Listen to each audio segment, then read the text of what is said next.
Okay, let's have a look at paper 2.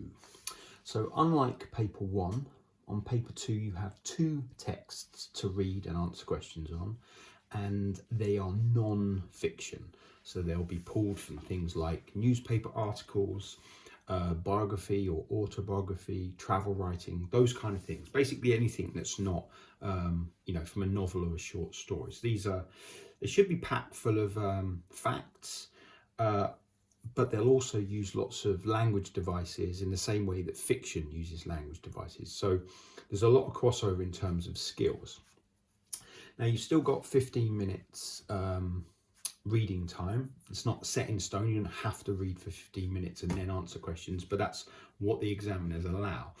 So slightly more difficult in paper 2 because, like I say, you've got 2 texts to get through in that 15 minutes. So it's important you go about things in the right way.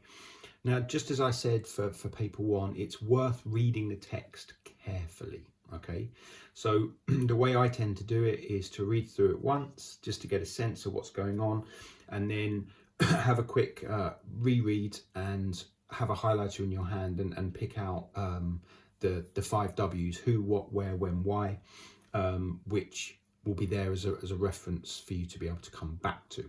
Okay, now questions 1 and 3 are on source A and source B respectively, and questions 2 and 4 ask you to compare and contrast both sources. Okay, so what I would do is I'd read through source A, as I've just said, read it thoroughly, go back over it, highlight the 5 W's, then look to question 1, which is the nice true or false question, get that out of the way, then go to source B, read that carefully, 5 W's, and then you'll be prepared to answer question 2, and so on and so forth. So by the time you work your way up to question 4, you'll know both sources really, really well.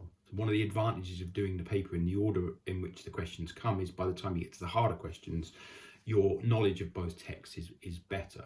That said, if you wanted to do question 4 before you did any of the other questions, because it's worth the most marks, my advice would be the same, in the sense that you would read both sources carefully and thoroughly, highlighting the 5 W's, and only then begin to read the question. Okay, so that's the basic approach in terms of reading the text.